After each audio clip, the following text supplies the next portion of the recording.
Vamos ver. E agora, Sandra, como é que tá? Hã? Tá bom, tá bom. Ó, então, se você falou, tá falado. Então, como eu ia Pode falando, tem continuar. alguma pessoa que nós passamos um vídeo semana passada de um pastor chamado Géser, que foi um pastor que eu conhecia uns 20 anos atrás, mais ou menos, uns 22 anos atrás.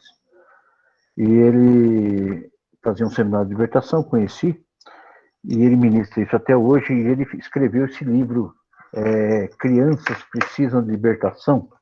Esse livro é um livro, pelo que a gente já estudou, ele é mais água com açúcar para a gente, mas ele é um homem que não dá para escrever tudo o que se sabe sobre libertação, porque pode ofender, e hoje em dia nós estamos com um problema grave de pessoas que a gente não pode falar nada que é dodóizinho. Se a gente começa a falar sobre criação, aí ela vai falar assim, porque você está me acusando que eu não criei meu filho certinho e tal, essas coisas. Então, ele não pode expor como a gente expõe, porque nós estamos entre amigos, né?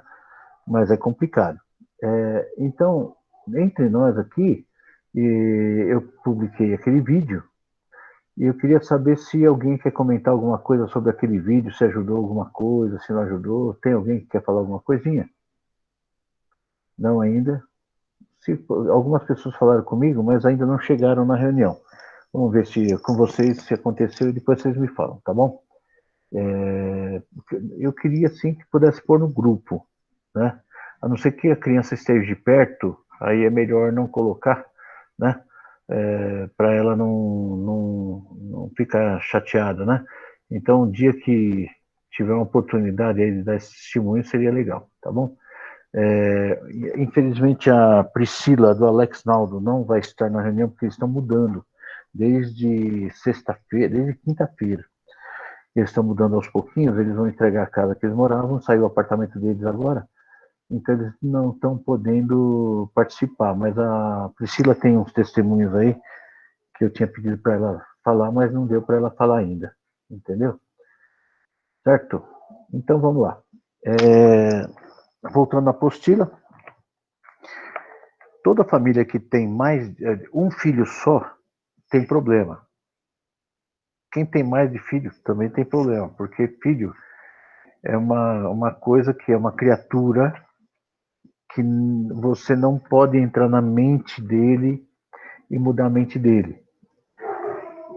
Por quê? Porque o tempo de fazer isso, de educar de acordo com a tua mente, é até os 4 anos, mais ou menos, que é onde está formando o subconsciente, que ele vai fechar lá para os 7 anos. Mas até os 4 ele vê imagens, como a gente já falou. Falamos várias coisas. Então, se por acaso um casal tem problemas e tal, nessa idade, o filho está absorvendo problemas e ele vai ser problemático. De alguma área vai ter algum problema. Seja falta de comunicação, porque o filho percebe que pode ser que não tenha brigas em casa, mas um pai que entra, vai direto dormir, a mãe que não conversa com o pai, essas coisas que vocês conhecem, né? Isso a criança sente tudo, então ela tem problemas, né? Depois vai ficar com carência do pai, vai falar um monte de coisa, e da mãe também, né? Depende como é a família. Filho único, às vezes é muito paparicado, ou então filho que tem muita diferença de idade entre o primeiro e o segundo, ou o segundo e o terceiro, todos eles têm algum problema. Tem filhos que é assim, que tem 20 anos de diferença um do outro, 15 anos de diferença um do outro, 10 anos de diferença um do outro. Quando tem essa diferença de idade, chegou aqui. E essa criança, ela fica perdida porque o irmão mais velho é muito velho. E aí ele tem uma distância estranha. Aí esse irmão tem filho, né? Esse irmão tem um filho, e aí tem a rivalidade do filho do irmão para ela na sequência de carinho, né? E aí o que acontece é que essa criança começa a ter uns probleminhas aí para querer aparecer, e ela faz muitas coisas erradas para se tornar notada, né? E então Família que tem um filho só é problema? É. Família que tem mais de um filho é problema? É. Tudo. Porque vocês têm que entender que criança depende do momento que vocês têm ele, existe uma coisa no cérebro deles, né? É uma história, uma verdade que é difícil você tirar. Haja visto, né? Vocês percebem como é tão diferente um filho do outro, quando tem uma diferença de idade muito grande, eles são muito diferentes, porque são momentos da vida diferentes. Quando é tudo pertinho, não tem tanta diferença de criação, porque o momento foi o mesmo. Se foi em crise, é em crise. Se foi em alegria, é em alegria, porque é bem pertinho, a mesma época, mais ou menos. Né? E às vezes tem uma diferencinha. Vamos dizer, uma pessoa que chegou na igreja quando um filho tem 4 anos e nasceu o outro, né? Com 3 anos de diferença, coisa assim, né? O que vai acontecer? Quando essa criança, com 3 anos de diferença, tem uma diferença de pai muito grande, tipo, quando nasceu um, o pai e a mãe estavam brigados. Mas eles se acertaram, viraram um ótimo casal, nasceu o outro. Ou nasceu o outro logo depois que teve a reconciliação, coisa assim. O segundo filho não vai ter tantos problemas, o primeiro vai. O primeiro vai ter muita crise de emoção, muita crise de ansiedade, muita crise de várias coisas. Porque como que mudaram por causa do meu irmão? Existe rivalidade grande. Existem muitos problemas aí que entram na cabeça da criança. É um pepino. Lembra, vocês que são pais e avós e tal. Satanás usa de todos, repita comigo, todos os artifícios para entrar na cabeça das pessoas, principalmente de criança, porque eles não sabem discernir o bem e o mal. Por isso que Jesus falou, dos tais é o reino de Deus, porque são inocentes. Vocês estão entendendo? Uma criança nunca vai ser punida por Deus por ser daquele jeito, porque aquele jeito foi adquirido pelos pais e eles estão na idade da inocência, e essa idade da inocência, eles não sabem o que estão fazendo. Então, eles não sabem que estão fazendo mal e não sabem que estão fazendo bem. Eles gostam, às vezes, de alguma coisa relacionada bem ou mal, influenciado. E, normalmente, quando a criança é problemática, os pais que são problemáticos, né? Vocês estão me entendendo? Então, quando tem essa diferença. Então, vamos lá. Quando nasce uma criança, quando a criança tem 4 anos, 3 anos, que é uma diferença terrível, porque não está formado o primeiro e vem outro, né? Não sei se tem caso aqui. Tem caso desse caso aí de 3 anos de diferença? 3 para 4 anos de diferença de um nascimento para o outro? Tem algum caso aqui? Abre o microfone e fala se tem. A Sara e a Lívia. A Sara e a Lívia. Perfeito. Quando o Sarah... Romulo e a Luísa também. São também, né? quase 6 anos, Dá quase 4 6, anos, né? 4, sei lá. Tem 9, o Romulo tá com 10, a Luísa tá com 4, 6 anos. 6 anos. 6 anos é muito. 6 anos já tem uma diferença grande, porque foi outro tipo de criação. Só que pensa bem, né, Kate? Como você estava a tua vida quando o Rômulo nasceu e foi até os 3 anos? Estava bem? Kate? Não. Não. E agora? Você está bem melhor? Graças a Deus, mudou tudo. Agora, mudou tudo. Agora entenda. É que nem a Débora, por exemplo. Quando a Sara era pequena, estava bem a tua vida com o Tiago? Não, tava, não. Não. E agora com a Lívia? A gente tá melhorando muito, tá? Né? Então, quase todo mundo A é gravidez assim. já foi diferente, né? A gravidez foi diferente. Então tem muita diferença entre uma criança e outra, porque uma recebeu o resto do casamento e uma recebeu carinho e paz. Então, o primeiro teve problemas. E o que acontece se a conversão não for muito nítida e Cristo não estiver dentro do lar, assim, a palavra de libertação não estiver dentro do lar, é muito problema. Então, ele sempre vai acusar mais nova que ela tem carinho, que ela tem tudo, porque o ambiente é outro. tem paz. Então, você vai cuidar com calma do filho, não vai ter berro, mas na dele teve, do mais velho teve. Então, sempre tem um probleminha assim. A diferença de criação não é porque você quer, entenda, é porque acontece, né? Entenda isso. Você não sabia o que estava acontecendo, lembra? Vocês não tinham Cristo, né? Então, antes, a criação era uma, depois veio a outra. Agora, não, mas quando nasceu é uma coisa, daí uns anos, né? Normalmente, quando a criança fica com 2 anos em diante, lógico que ela já é afetada no primeiro ano, mas com 2 anos em diante, essa, essa, essa criança já começou a absorver o exterior. E aí que entra os probleminhas, né? Então, tem aqui os problemas enfrentados na página 44. A Cleo está sem apostila hoje, mas só para você entender, fica fria que depois você acompanha, que eu sei que você é estudiosa. Problemas enfrentados por famílias com mais de um filho. Geralmente é um grande impacto para a criança, especialmente o primeiro filho ou qualquer criança que tenha sido o bebê da família, né, por um período prolongado. Saber que seus pais vão ter outra criança. Então, o raciocínio da criança despreparada, quando surge um novo bebê, em cena costuma ser assim. Por que precisam de outro bebê? Será que eu não sou suficientemente bom? Insegurança.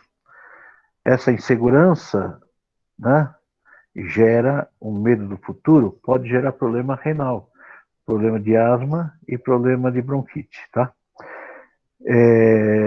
Talvez não me ame mais, rejeição, dá problema de intestino preso, dá problema de um monte de coisa. Talvez não estejam satisfeitos comigo e vão me mandar embora, medo do abandono.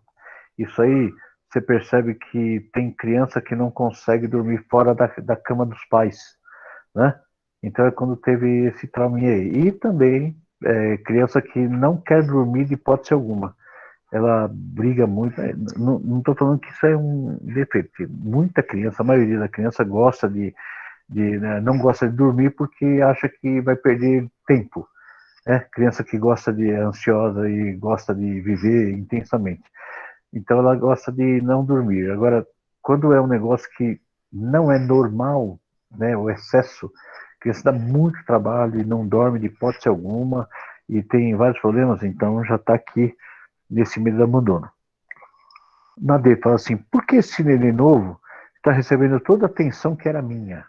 Né? Que é um ciúme, espírito de emulação, de competência, né? E aí, esse ciúme vai dar a criança nervosa. Quando você pega a criança que estraga muita coisa, briga, chuta, ele é ciumento, ele está com ciúme, tá?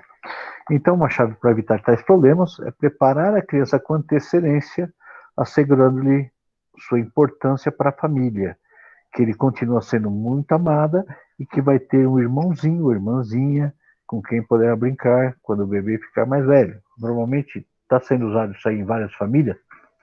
Fala assim, ó, teu irmãozinho e tal, você que vai cuidar, é teu e tal, e tá dando certo, né? Então a rivalidade entre irmãos é um termo usado pela psicologia para descrever os problemas de competição entre crianças dentro da mesma família. Então tal competição pode ser pela atenção ou aprovação dos pais, desculpa, e pode se estender para outras áreas como escola, esportes, atividades sociais, etc. Entenda que os pais, eles não podem absorver tudo como normalidade e tratar os filhos de qualquer forma, que nós vamos gerar uns problemas. Antigamente a família era muito preservada, então tinha muito estudo, muitas pessoas que ajudavam, né, criação de filhos e tal, a cultura judaica. Só que nós não temos isso. Lembra que nós estamos pós-guerra, 2 guerras mundiais, a de 35 e a de 45, né? E essa geração depois foram os nossos pais, os meus pais, né? Ou os seus avós, pais ou os avós. A criação antes dessas guerras todas era familiar. Depois dessa guerra é cada um para si e Deus para todos, porque ninguém pode, vou dizer, a guerra ensinou o homem a ser um cavalo, né? Então pode dar muito problema. Então a chave para resolver esses problemas é bastante semelhante afirmada acima, assegurar que a criança, que ela é aceita pelos pais, que é amada, que é importante para a família, incentivar as crianças a dividirem brinquedos e a brincarem juntas desde cedo, é útil, especialmente se a diferença de idade entre elas for pequena, que é o que a gente falou. E tratá-las da mesma forma, tanto quanto for possível, que eu sei que tem hora que não é possível. Por exemplo, o mais velho não vai precisar trocar fralda que o menorzinho precisa. Então, certos aspectos de rivalidade entre irmãos são peculiares em famílias que tiveram experiência do divórcio. Aí complicou. Nós temos aqui casos de divórcio na família, nesse período de criança pequena? Acho que não, né? Só da Kate, acho. E deixa eu ver, mais alguma? Teve divórcio aí? Não, né? Não, não, não. Graças a Deus, não. Quando você pegar um caso aí, que você vai precisar ajudar alguma mãe e tal, se for filhos do divórcio, aí é problema. Você percebe, quando você está andando na rua, você percebe os filhos do divórcio quando a criança normalmente criança tem bastarda, bastardia ou orfandade, que nem fala Silene, não fala bastardo que ela fala que é feio, né? Então é orfandade, tá? Quando tem esse negócio de divórcio, a Tamires, né? A Tamires é um caso, né? Que separou logo no início, né? Quando tem esse negócio de separação, que nós já falamos várias vezes aí nesse seminário, essa separação ela gera alguma carência no filho. Você pode ver que quando você vê uma criança que tem um brinquinho, homem, ou adolescente, ou até jovem, você pode ter certeza que esse menino não tem pai. Você entendeu? É quase uma tabela. Tem exceção? Tem. Quando o pai é um banana, o pai é isso, aquilo lá, como a gente já fala, normalmente ele não tem a figura masculina em casa, então ele tem essa tendência de satisfazer a mãe, sabe? Principalmente se a mãe não tem filha, mulher, ela vai invocar para o filho usar um brinquinho. É meio estranho, mas é verdade. Eu não sei porquê. Isso aí é uma ação demoníaca bem firmada aí. É marcação mesmo, né?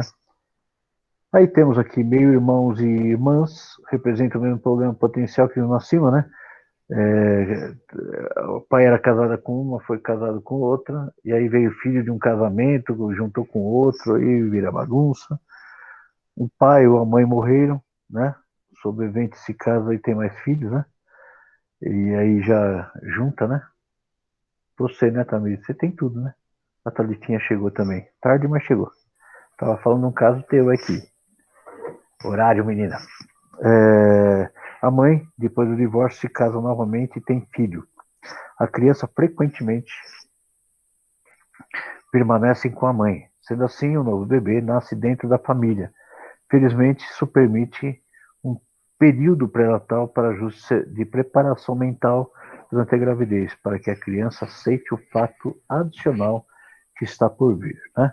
Aí, quando o pai é ausente, que pode estar em vários graus de ausência ou invisibilidade para a criança, inicia uma família. Geralmente, é mais do que um choque para a criança, uma vez que ele não estava perto da grávida, que pode até ser estranha para ele, em vista como uma inimiga.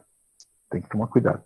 As marcas ainda mais profundas tendem a decorrer-se se o novo meio-irmão foi concebido ilegitimamente, que é o pai da amante, quer dizer, o filho da amante, que tem muito caso. Né? Tem muito caso de família que tem um filho com uma mãe e o pai saiu de casa para ficar com a amante, por exemplo, e tem um filho lá no outro casamento da mesma idade de um filho, o do último, ou da última, né? Isso é terrível, porque marca quando teve a separação, brigas e tal, e o pai, por coincidência, tem um filho com a outra da mesma idade, quer dizer, já tinha tido adultério e os filhos do adultério. Então, isso é problema. Espiritualmente, não vai ser fraco o negócio, não. Todos os filhos do adultério são tendenciosos a várias coisas, né? Os filhos tendência homossexual ou de alguma doença. A maioria, dos filhos que nascem através de adultério podem trazer deficiência física e mental. Muitos casos, não é pouco não. Não é tabela isso, tá? São coincidências que a gente viu. Nascem com uma formação, tem... Para quê? Porque o salário do pecado não é a morte, adultério não é pecado, para ter dor de cabeça de criar esse filho o resto da vida. Então, os filhos do adultério normalmente têm muitos problemas, não poucos, muitos. E esses muitos problemas vão ser ocorridos durante muito tempo, tá? Vocês não querem fazer pergunta, não? Tá tudo bem assim? Pode fazer, pô. É legal quando vocês fazem perguntas aí. Eu acho legal. Só abrir o microfone e falar. Eu estou falando, vocês podem falar no meio, não tem problema não. Tá? Nós vamos, ó, tem no item 3 aqui na página 46, tá aqui, ó, portão do trauma da infância. Então, é outro assunto que a gente vai falar agora. Se vocês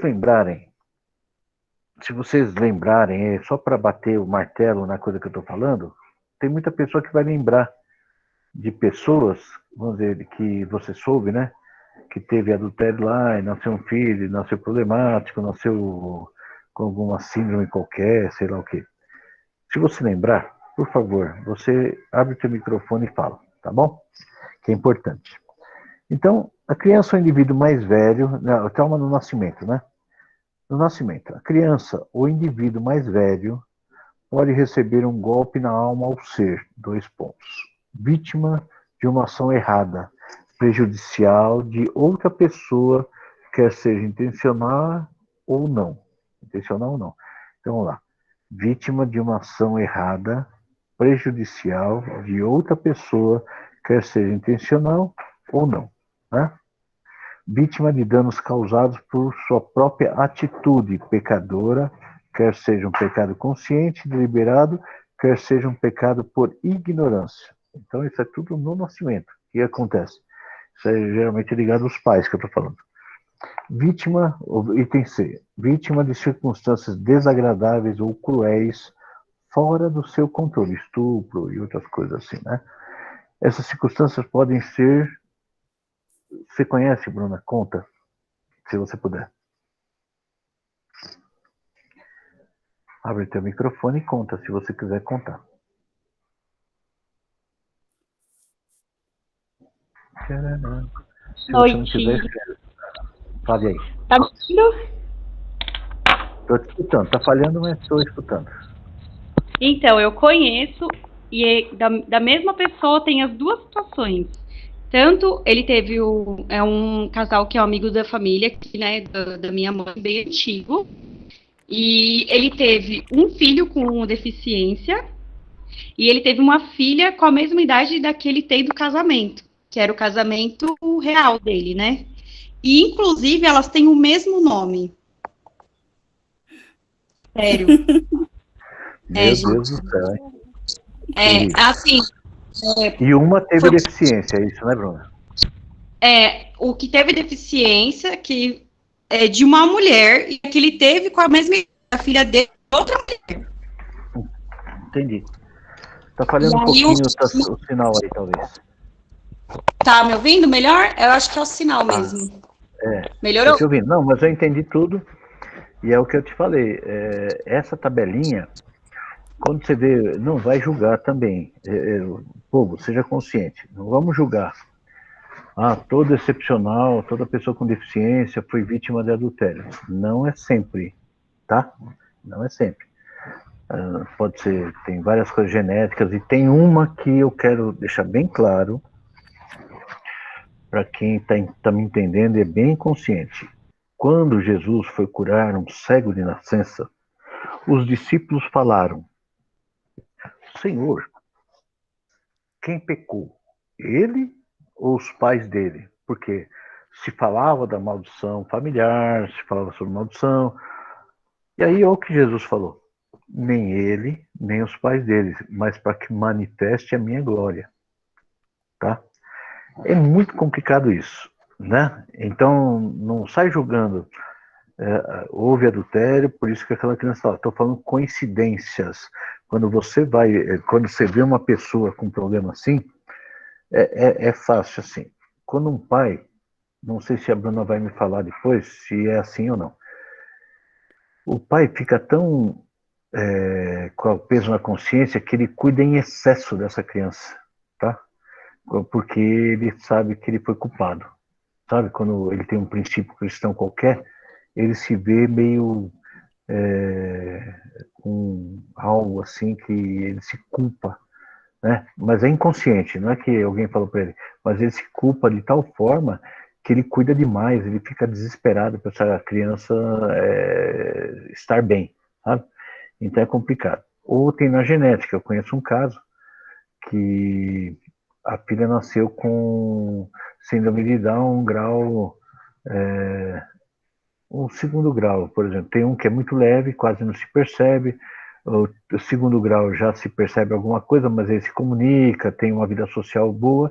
E tem um terceiro grau, que é essa menina, que ela é quase segundo grau, ela se comunica muito mal, ela é atrasadinha, mas ela não dá muito problema, não é violenta, porque normalmente quem tem síndrome de Down é um pouco violento. Mas isso foi genética, porque o pai carregava essa disfunção no cromossomo lá, né?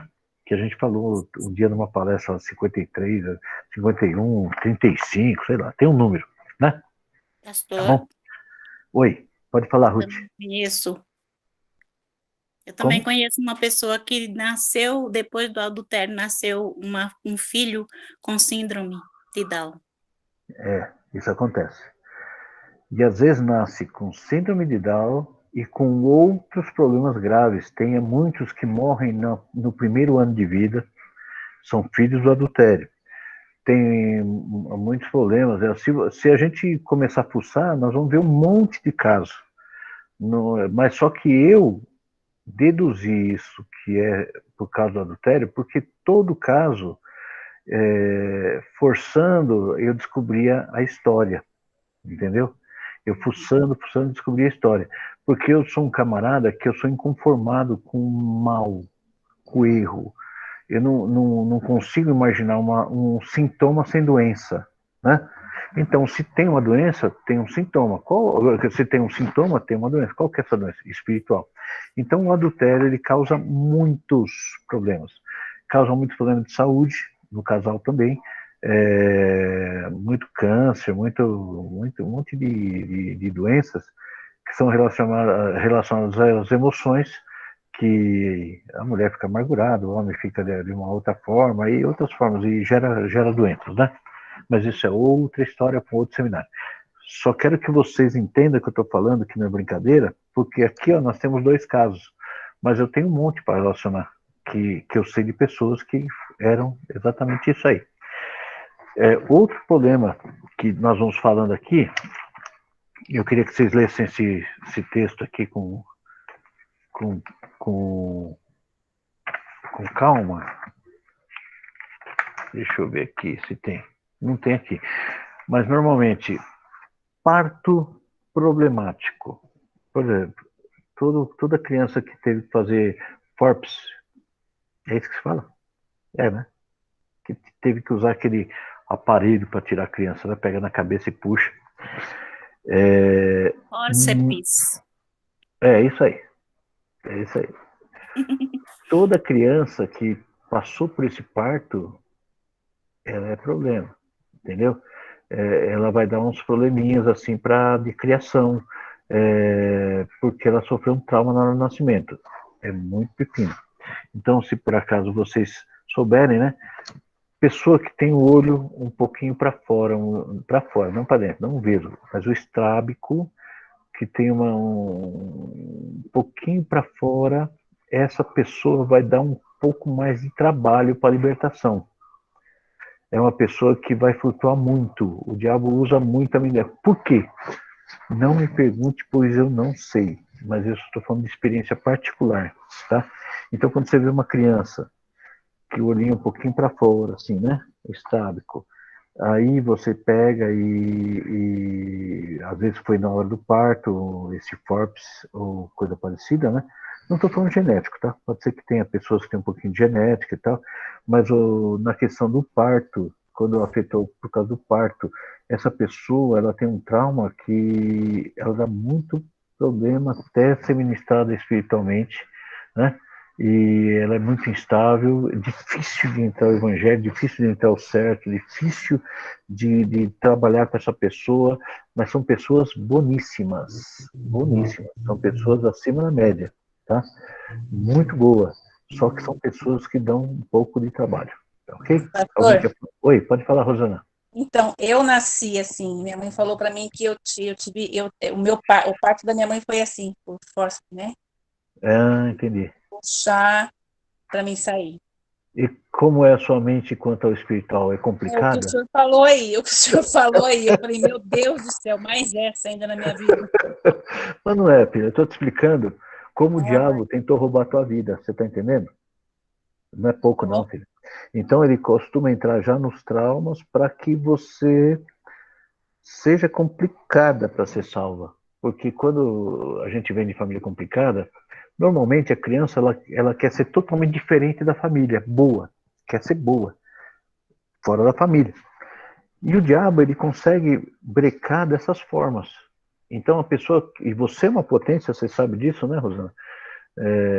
E como que o diabo consegue brecar em você? Colocando dúvida, colocando difícil raciocínio, né? Na questão espiritual, pessoa que é difícil de aceitar alguma coisa, porque o diabo te pôs esse trauma. Você está entendendo? Embora você está num grau bom, tá? Porque você está ouvindo o que nós estamos falando. Mas normalmente quando já afeta até a visão, que é um pouquinho para fora, entra rejeição, entra um monte de problema, entra um monte de pecado no meio aí, nem quero chegar nesse ponto aí. E graças a Deus não temos aqui no grupo, espero, né, esse caso. Né? E temos a hereditariedade, né? Então todos os traumas que são na parte do parto, pensa bem, uma mãe, isso quase aconteceu com a Daniele, por exemplo, né? Eu estava trabalhando em Santa Amaro, a Célia, na época, não tinha celular, e eu estava fazendo uma obra numa empresa lá em Santa Amaro. Não existia celular, não tinha telefone, ninguém sabia onde eu estava. Eu trabalhava cada dia numa área, né? E a Daniele, a Célia teve 12 horas na mesa para ter a Daniele. Um período muito grande de sofrimento. E ela era muito geniosa, muito. A Daniela era bem terrívelzinha de gênio. E o que houve? Houve uma guerra comigo muito grande até eu ganhar ela, porque eu forcei ela a me respeitar muito tempo. E não me arrependo porque foi muito bom. Então ela brigava, eu não aceitava. Enquanto ela não parasse de chorar e me falasse assim, ok, papai, ou então, tá bom, pai. Estou falando pequenininha, 4 anos, 3 anos, 4 anos. Enquanto ela não cedesse, eu não deixava. E eu era o cara mais chato do mundo. Vocês sabem que eu sou chato. Imagina com meus filhos. Né? Então a Daniele teve esse problema porque ela era teimosa demais. Né? Ela era geniosa demais. Entendeu? Não aceitava nada que era dos outros. Ela aceitava o que ela queria. Entendeu? Quase igual a você, né, Rosana? Então, ela me deu muita mãe. Só que eu entrei com uma autoridade muito grande sobre ela, como eu hoje usei com você também, viu, Rosana? Certo? Eu fui muito duro com você. E fui duro por amor, você sabe disso, né? Porque eu sei que sua família é bênção. Se ela se orientar total, tua família, o Carlos é uma potência, né? E não só o Carlos, né? Todas as tuas filhas. Se eles se orientarem na palavra, vão ser um saque no inferno violento, né? Por isso que eu forço a barra mesmo. Sou duro, falo a verdade, forço a barra. E eu vou te falar. Se eu falar, pode acreditar que é verdade. Porque eu tenho eu sei, eu tenho o porquê falar, tá? E eu vou pegar no pé mesmo, porque eu sei o que é certo. Que adianta eu falar, não, vamos pensar, vamos estar junto orando. Não, tem que funcionar. Se está lá com problema, vamos resolver o problema de vez, né? Então, no caso dos traumas do parto, por exemplo, né? E nesses portões de traumas na infância, que é um problema grave, né? A Tamiris teve algum problema no parto, Tamiris? Ou foi de boa? Tamiris? Ah, Tamiris, eu demorei muito para nascer. Ah, sabia que tinha alguma coisa aí. Eu acho que no parto da Edna também teve, pelo que eu conheço ela. Eu não sei o que é, mas um dia eu vou descobrir, né? Você sabe, Edna? É verdade. Não sei, pastor. Não sabe, né? Não, minha mãe não Não falou falou. nada, né? Eu vou catar ela no cantinho para conversar. Né? Então, a Tamiris demorou para nascer mesmo, por causa da Daniele, só que não tinha um pai chato para ficar perturbando ela. Certo? Agora ganhou um, né, Tamiris? A mente vai abrir. É porque minha mãe não queria que o médico mexesse nela. Meu Deus, né? Difícil, né, Tamiris? Então, entra trauma? Entra. Modifica o corpo. Não estou falando mentira. Normalmente, uma pessoa, como eu falei, no caso da rejeição, por exemplo, né? Um casal problemático. Então, o trauma que entra no nascimento não tenho marido, não tenho lar definido, tenho a casa dos meus pais, mas não vou ser bem aceita pela sociedade. Não... Imagina essa mãe, o que está passando pelo filho na hora do parto, né? É uma maravilha, a criança é uma maravilha, mas imagina o que esses pais estão passando para os filhos. É coisa terrível, né?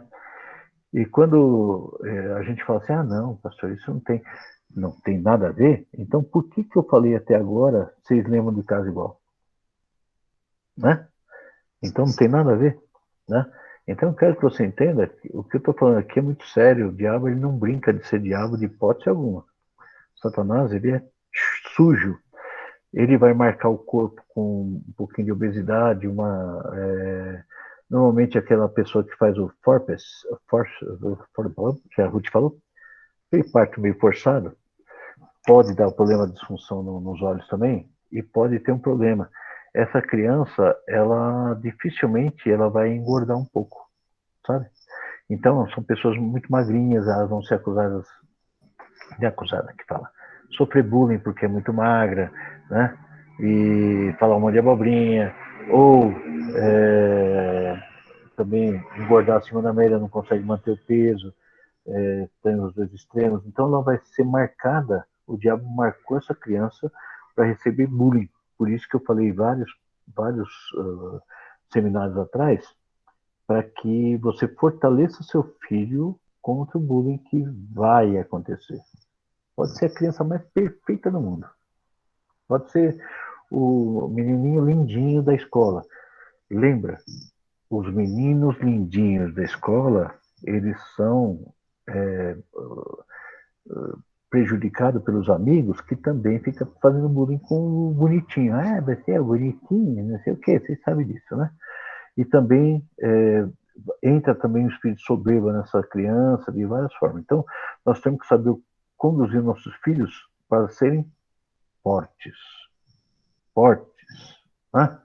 Muito fortes, não ser dado a fraqueza nenhuma, nem de um jeito. Nós vamos ter que tolerar tudo. Lembra, Jesus Cristo, pelo que fala em Isaías, era um homem que não havia nada nele que se pudesse agradar da sua aparência, não havia formosura que se podia agradar. O que ele era? Feio.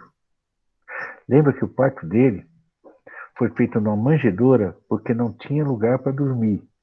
O parto dele foi difícil, não tinha parteira, não tinha anestesia, não tinha nada. Como as crianças daquela época, né? Ele nasceu feio, certo? Não sei se passou frio ou passou não importa. A situação era ruim na época.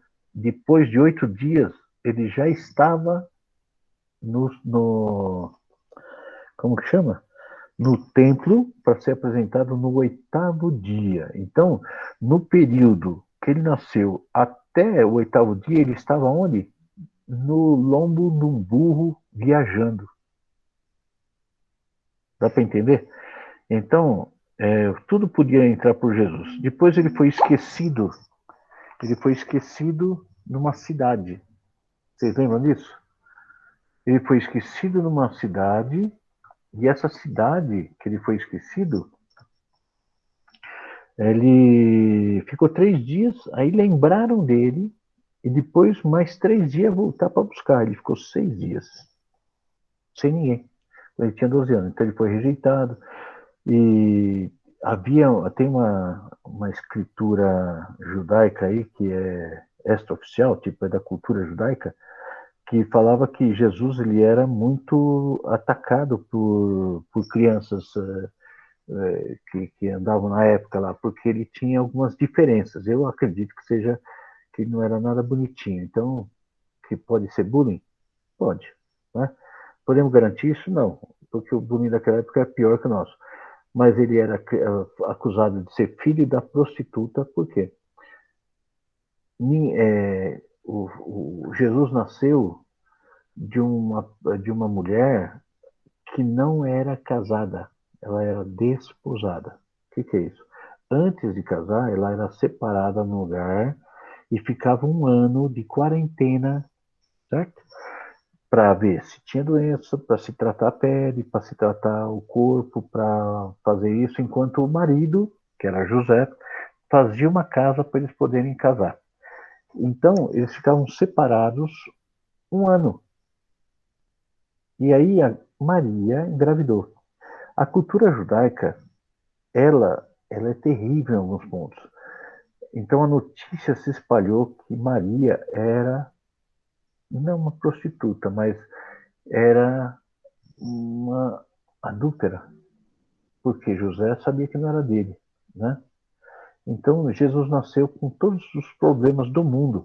Quando ele passava, os amiguinhos dele falavam assim: aquele lá é Jesus de Nazaré, ele é o bastardo, entendeu? Ele é bastardo.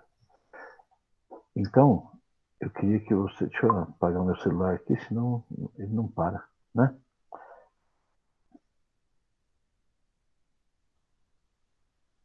Vamos lá. Vamos lá. Então, o que acontece? Quando Jesus foi pequeno, ele passou pelos mesmos problemas, e até pior, e ele venceu, certo?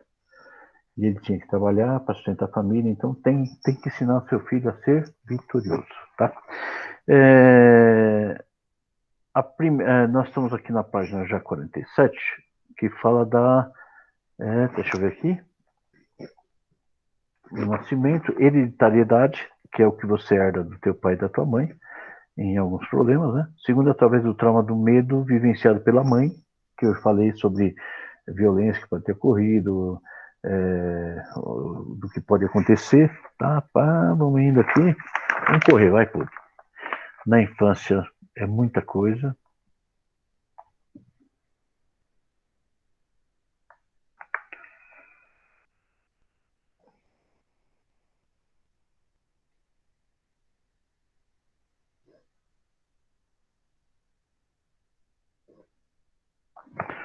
Encontros com a morte. Estou na página 48. É muito difícil para uma criança compreender o conceito ou lidar com as realidades da morte, especialmente se envolver uma pessoa amada, tipo pais, tios, avós, né? Toda criança é muito ligada nos avós, né? Então encontramos uma porta envolvendo uma variação de medo da morte em nossa própria família, por exemplo, na questão dessa pessoa que escreveu esse texto. Ela teve um câncer terminal em 1970, quando o filho mais velho, Kelvin, tinha em torno de 3 anos e meio. Ficou vários meses hospitalizado, até que soberanamente curado pelo Senhor, porque era um câncer terminal, ele ia morrer. Ele visitou no hospital antes da volta para casa, foi bastante amoroso e afetivo. Quando voltei para casa, ele me deu um abraço forte, cheio de amor, e disse: oi, pai, estou muito feliz por você estar em casa, feliz por ver você, e saiu para brincar. Aí a gente pensou que o filho mais novo, Steve, de 1 ano e meio, não tinha idade suficiente para compreender a gravidade da situação. Quando voltou para casa, ele engatinhou até meu colo, colocou os braços em volta do meu pescoço e ficou pendurado para receber tudo o que merecia durante pelo menos 45 minutos, coisa que um pai que estava regressando não se importaria nem um pouco. Entretanto, isso nos mostrou que a minha enfermidade e ausência de casa tinha causado uma impressão muito maior em sua mente, o espírito, do que tinha imaginado, e maior do que o mais velho. Então assumimos que Kelvin tinha enfrentado tudo com tranquilidade. Entretanto, quando ele tinha 11 anos, notamos uma mudança em sua personalidade. Escuta, de repente não conseguia mais receber carinho meu, que é do pai. Ficava aturdido e tolo quando eu estava perto dele. Notei isso pela primeira vez em uma noite, quando eu fui ao quarto dos meninos para orar com eles. Ele não me deixou dar-lhe um beijo de boa noite. Conseguia receber carinho da mãe e de outros parentes. Era amoroso comigo em outras ocasiões, mas especialmente à noite, quando eu orava com ele e tentava beijá-lo antes de dormir, ele não conseguia receber meu beijo. Você vê? Era algo peculiar, com certeza, e percebemos o sintoma de alguma coisa, embora não soubéssemos o que era. Uma vez que não estávamos conseguindo tratar e nem resolver de nenhuma outra forma, decidimos tentar uma técnica bastante natural. Eu simplesmente passava um período de tempo extra sozinho com ele. Ficávamos sozinhos por meia hora todas as noites, jogando ping-pong, cartas ou qualquer outra coisa que ele quisesse. Eu apenas queria passar um tempo de qualidade com ele. Depois de uns 2 ou 3 meses, uma noite, quando fomos orar, ele fez uma oração e me deixou de queixo caído. Meus olhos se encheram de lágrimas e uma luz de compreensão clareou tudo. A oração foi mais ou menos assim: querido Jesus, obrigado por não permitir que meu pai morresse. Então o trauma estava lá porque ele sabia que o pai ia morrer, né? E acontece também quando tem pais que ameaçam ir embora da casa com brigas. Olha, eu vou embora, hein? Não sei o que, pode ter algum caso aí. Eu vou embora, então a mulher fala, eu vou embora. Quando fala isso, a criança já se programou que vai alguém ir embora. Então, a mesma coisa da morte dos pais é a mesma coisa da separação. Quando começa essa verbalização assim, eu vou embora, hein? Toma cuidado comigo, hein? Se você continuar assim, eu vou embora, hein? E acabou, entendeu? Então, queira ou não, essa questão é abordado muito forte, é como se fosse a morte. Então, a separação é quase igual à morte do pai numa questão assim. Aí você tem a história aí na página 50, né? A morte de um parente e tal. Eu não vou abordar muita coisa aí, porque eu acho que não tem ninguém que eu conheça que tenha esse trauma. Medo da morte, né? O que dá isso? Rejeição paterna antes de nascer. Ele não queria outro filho e tentou convencer a mãe de fazer um aborto, e que explica o primeiro espírito de morte. Ok? Vocês vão ler aí, ó, medo de morte. Aí você vai entender sobre isso aí. Vamos ver aqui. Mãe que tentou fazer suicídio, né? Por causa disso. Medo de abandono. A morte de uma tia e tal. Tem um monte de casos. Eu queria que você lesse com atenção. Não quero abordar esse texto, porque é um texto que vocês vão estudar, mas eu não conheço nenhum caso. Tem algum caso no grupo sobre criança que perdeu o pai? Tem muito novinho, coisa assim? Acho que não, né? Espero que não. Pastor, eu não Sim. perdi meu pai, eu não fui criada com ele. Sim. Não lembro nenhum momento de ver meu pai com a minha mãe na mesma casa. Entendi. Então, não chegou a ter, então não teve aquele problema da separação do pai. Não. Né? Eu Aí, tive, pastor. como? Você? Eu. Verdade, hein? Meu pai morreu, eu tinha 8 meses, e ele teve uma separação ainda nesse período. Minha mãe, coitada, eu falo que ela é a guerreira, porque sobreviver a duas viuvez, né? Meu Deus. É verdade. Sua mãe é parrudinha. Você tinha medo de morte, Bruna? Tinha, muito na infância, e tinha sonhos terríveis. Terríveis. Isso aí tem na apostila sobre sonhos terríveis, que é exatamente por isso aí, tá? Para você ver que não é coincidência, tá? A Bruna tá assinando embaixo. Eu tinha esquecido disso, viu, Bruna? É verdade. É porque eu, graças a Deus, eu falo que eu sou tão amada por Deus, É, que assim, outro dia até peguei, eu tenho uma foto do meu pai, pra você ter uma ideia. Eu não conheço, eu não tive nem contato com a família do meu pai, porque minha história é da uma novela, você já sabe, né? entendi. Mas meu pai morreu muito jovem, ele tinha 22 anos, minha mãe, 22 anos. Que 22 absurdo. anos, por É, causa de uma maldição de mãe, porque ela falou, né? Eu prefiro ver meu filho morto do que casado com a minha mãe. é mesmo. Viu? Ela Você viu, vê? porque minha avó era problemática, né? Não sei dessa história aí. Depois eu vou saber com mais calma. É, aí minha mãe, eu e meu irmão, né? Porque nós somos gêmeos. Então, Aquele que é lá de São Miguel, né? Arcanjo. isso, Que é isso. o Só Bruno. que, isso, aí nós fomos criados, porque aí Aham. o avô acolheu a minha mãe nesse período, e aí meu pai já ficou doente, do meio da separação ele ficou doente, aí com 2 meses que ele foi internado, ele já morreu. E eu tinha 8 meses, então eu não tive contato algum com ele. Perfeito. Horrível. Então, aí é só para bater. Um caso é o que dá medo em criança de morte, é o que dá medo de um monte de coisa na criança, é exatamente isso que está na nossa apostila. Você fala assim, então é verdade. É. Porque assim, né? Quando a gente fala, muita gente não acredita no que a gente fala, por incrível que pareça, nem da igreja. Tá? A gente fala um monte de coisa e da igreja não aceita não. Portões do abuso, nem quero entrar muito em detalhe, espero que não tenha nada aqui, que o pai abusa do filho, né? Fisicamente, verbalmente ou sexualmente. Fisicamente é com violência, verbalmente, né? Sendo muito duro, muito seco, muito extremista, né? Não concedendo nada, sempre não sabe explicar o porquê não. Você pode falar não para o seu filho? Pode. Quantas vezes? Sempre. Só que sabendo explicar o porquê. Então, quando você sabe explicar para o seu filho que não deve por tal coisa, e aí ele vai casando as coisas e aí vai ficar tão leve a pena. Mas quando você é muito duro, né? Principalmente quando o casamento está em. Quando está com problema financeiro, quando está com problema de casamento, né? O homem que está com problema no casamento ou problema financeiro, ele fica nervoso. Porque, queira ou não, na genética do homem, está dizendo que ele tem que ser o provedor, o cara que traz dinheiro para casa e que tem que deixar a família bem. E está faltando isso, a provisão, o dinheiro. E ele se sente incompetente ao extremo. E ele desconta em quem? Na mulher, nos filhos, em todo mundo. Né? E por quê? Porque é o mais fraco que ele. Então é mais fácil ele gritar para ele não ter ataque. Ele tem medo do ataque, né? Não é consciente, é inconsciente, tá? E aí o que acontece? Quando acontece isso, a criança fica com uma mágoa do pai.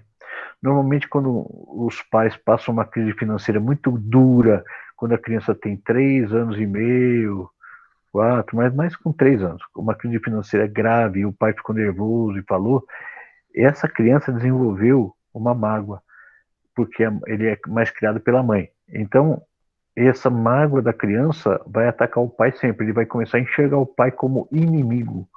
E depois vai dar muito trabalho lá na frente, tá bom? Tcharam. Tô correndo, hein, povo? Porque nós já estamos com esse seminário há tanto tempo, né? Eu queria que vocês lessem essa apostila com calma. Quem está lendo as apostilas? Fala para mim. Alguém? Alguém, pelo menos um, leu essa apostila?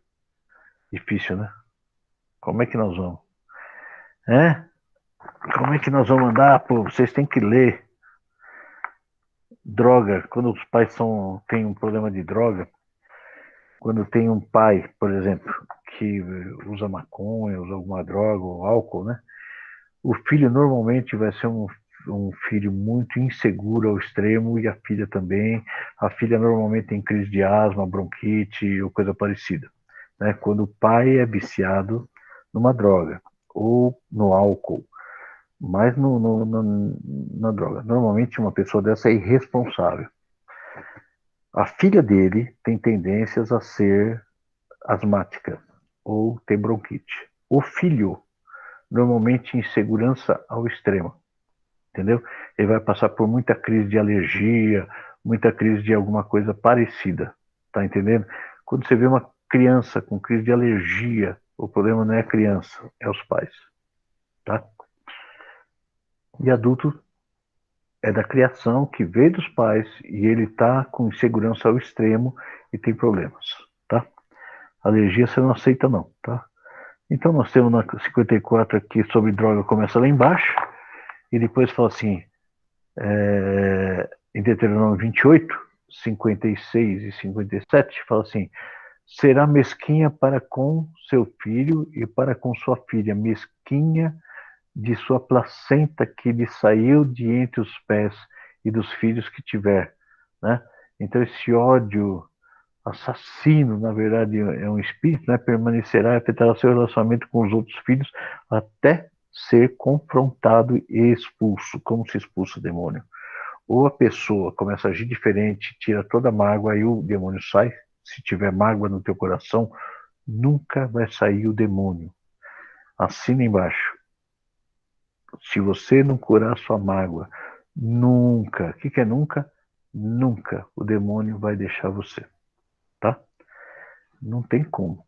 Sempre assim. Brincadeiras. A prática aparentemente inocente das crianças, de fazer gozações uma com as outras, né? Ridicularizando e dando apelidos por ser extremamente prejudicial. Pode ser.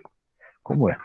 Como crianças tendemos a ser extremamente suscetíveis às mentiras de Satanás e geralmente nos tornamos presos, acreditando ou nos magoando com um apelido, ainda que isso pareça simplesmente uma brincadeira de criança.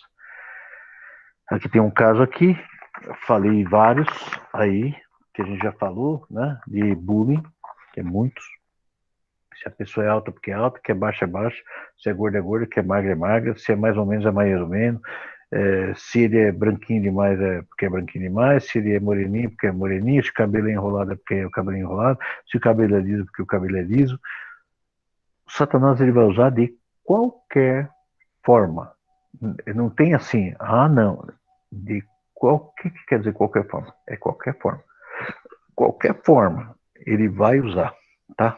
Então nós temos que ficar esperto aqui. Excesso de disciplina, né? Na Bíblia está em Efésios 6,4, fala assim, vós pais, não provoqueis aos vossos filhos a ira, mas criai-os na disciplina e na demonstração do Senhor. Poxa. Difícil, né? Não. Eu vou falar uma coisa, quando você é um homem e mulher de Deus, você vai ser muito duro com o teu filho. Mas você tem um parâmetro e vai explicar para ele sobre a consequência. Quando você provoca ira, é quando um pai, por exemplo, talvez mandou um negócio aqui,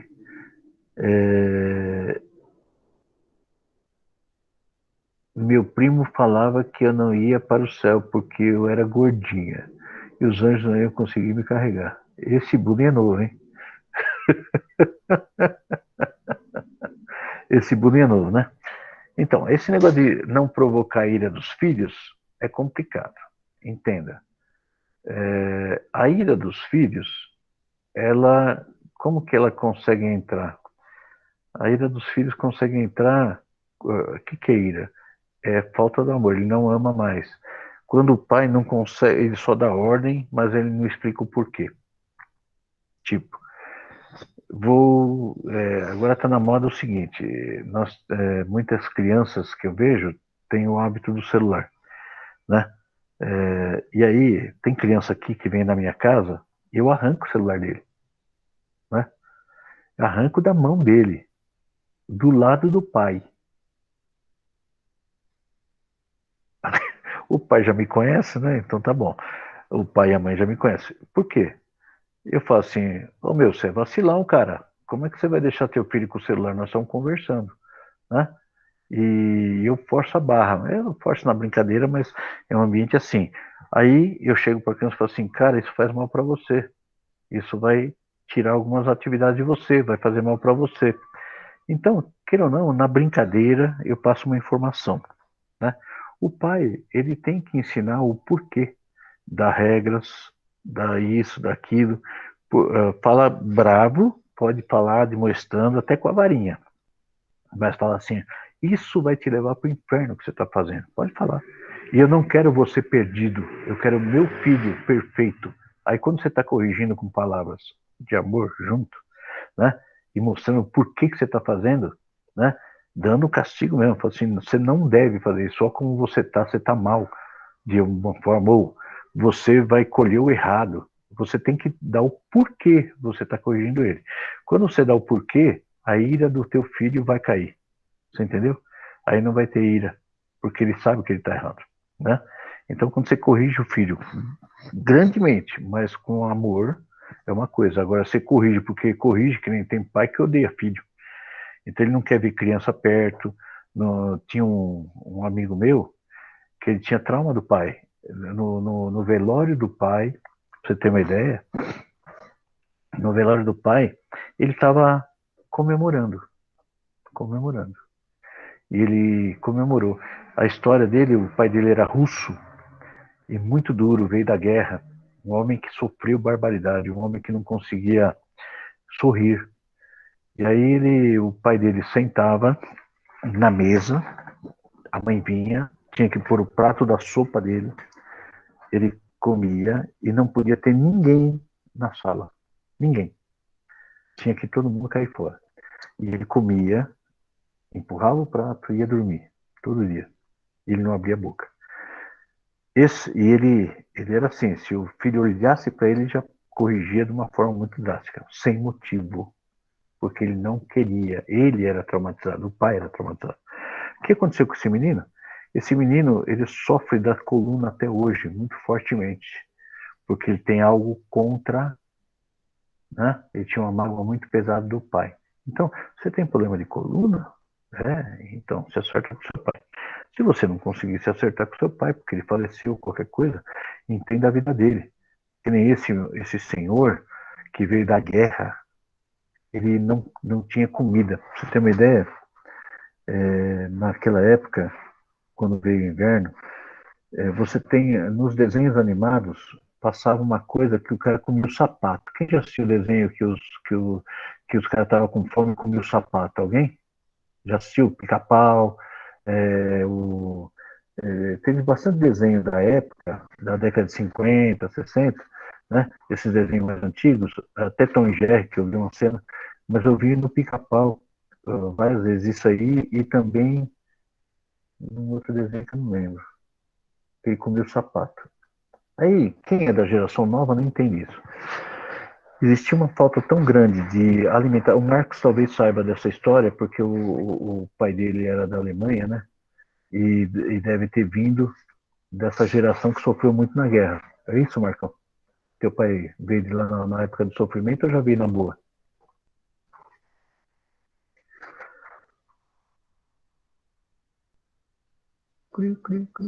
Marcão? Bom, depois entra aí. Esse homem que eu falei, esse russo, quando Oi, pastor. Eu não estava achando o botão aqui. Não, meu pai é brasileiro. É brasileiro. Isso, a minha avó era brasileira, mas todos os irmãos e irmãos dela eram da Alemanha. Ela foi feita na Alemanha e nasceu no Brasil. Na época da guerra, da Segunda Guerra, não? Foi, vieram na Segunda Guerra. Então, eu estou explicando para eles sobre a fome que teve na Europa e que foi tão intensa que eles pegavam o sapato, que era de couro animal, que era a única fonte de alimento, de proteína, a única carne que eles conseguiam, ou única comida. Eles faziam um pão de serragem, sabe o que é serragem de madeira? Então, é isso aí. Com lama, uma lama, serragem com lama, e faziam no forno o assado, ou na pedra, não sei como que era feito, e pegava sapatos velhos que achavam nos cadáveres, quando não comia o cadáver, eles usavam esses sapatos para comer a sola, porque era de couro. Couro vem de boi ou de porco, porque não tinha outro alimento, tá? Então, essa fome tão grande, imagina uma criança que nasceu nesse ambiente, o ódio que ele tem do mundo. Tá entendendo? O ódio era tão grande que ele criou e a vida não saiu como ele queria, talvez, que ele entrou num trauma. Então, ele criou os filhos amargamente. Ele era amargo. O filho dele, que esse meu amigo aí, ele teve que operar a coluna algumas vezes, né? Peraí, a Sandra mandou um negocinho aqui, deixa eu ler. Meu tio, quando era pequeno, queria pintar eu de Pelé e a minha mãe, e apanhei. Isso é bullying. É, mais ou menos. Também é. Então essa fome gerou um trauma tão grande nesse velhinho que ele foi terrível. E o filho gerou uma mágoa tão grande do pai que ele tem problema na coluna, já operou. Pessoas que têm hérnia na coluna normalmente têm muita mágoa do pai e coisas parecidas. Tá ok? É isso aí, pessoal. Já passamos da hora de novo. Vocês têm pergunta? Faça pergunta aí, vai.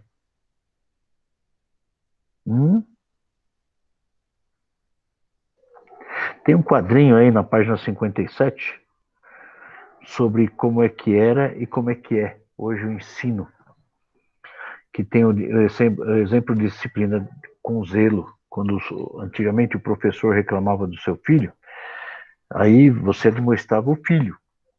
Hoje a indústria está fazendo ao contrário. O filho tirou notas ruins, o pai vai ameaçar a professora, né? Então tem isso aqui na apostila também, tá? E aí você vai ver as consequências disso aí. Nós vamos parar aqui nesse quadrinho. Excesso de disciplina, que nós temos muito pano para manga aí.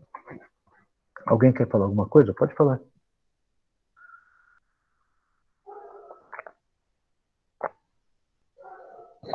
Ninguém quer falar nada. Então tá sem falar. Ok? Vamos marcar um encontro. Segunda-feira. Eu queria que você entrasse no horário para não perder a primeira palavrinha que pode ser muito importante para você. Chega correndo, né? E liga. Fica esperando o linkzinho. Assim que sair o link, já entra para a gente bater um papinho antes, uns 10 minutinhos antes. Alguém sabe me dizer quando Jesus volta? Eu queria hoje. Maranata. Ora vem, Senhor Jesus. Maranata. Tá difícil, viu? Nós estamos numa situação que a sociedade está tão terrível que é muito difícil criar filhos. Muito difícil. Eu falei, hoje, quem quer ter filho hoje é louco. Louquinho. Né?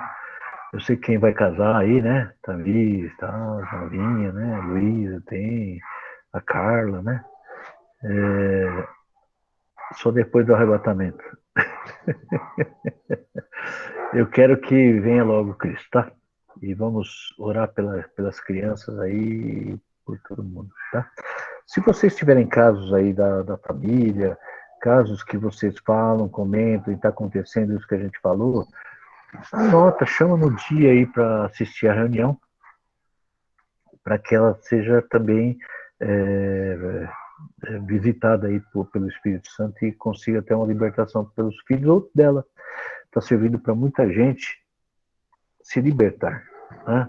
O seminário da semana retrasada serviu para uma pessoa, né, tirar um problema muito grave e teve uma libertação muito grande. Então tudo isso hoje é Rosana, né? Falou da vida dela, né, Rosana? E do parto, tal, as consequências, e ela pode reagir. O único jeito de quebrar a maldição é reação. Quando a gente não aceita o errado e faz o certo. Isso aí quebra qualquer maldição. Vocês fiquem em paz. Deus abençoe. Qualquer coisa depois vocês mandem. Como é que é, Ruth? Pode convidar pessoas? Lógico, filha. Tá bom. Com toda certeza. Né? Pode convidar quem você quiser. Né, Marcão? É isso aí? Dessa maneira. Deus abençoe vocês. Como é que é? Só não pode convidar gato.